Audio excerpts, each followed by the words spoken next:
Türkiye'de yaşayan yurttaşlarıma yazan Şakir Selim. Deniz kaynak, yol uzak, yıllar soğuk, bolsa da ey tuğanlar gönül cuvuk. Sındı hanın cılkı, vurulup taşka, var mı düşman bizlerge yavurdan başka? Biz bu yakta çılayımız, cürek suğmay. Siz ketken son, Kırım'da güneş tuğmay. Toprağımız bir ede, kanımız bir. Çokrağımız bir ede, canımız bir.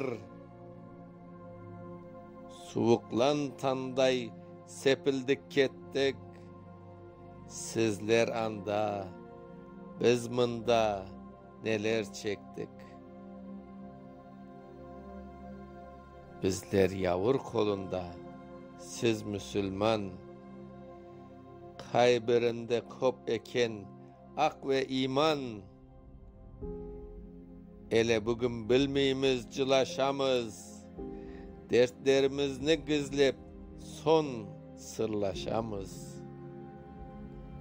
Kol singanda sakladık cen içinde. Cumruklarını sakladık cel içinde. Şunday etip 300 yıl can sakladık. Millet degen temiz bir kan sakladık.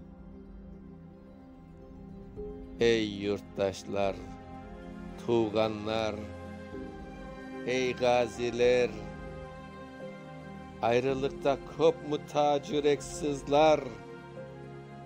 Kersinin yolun ot bastı, çongarcılay.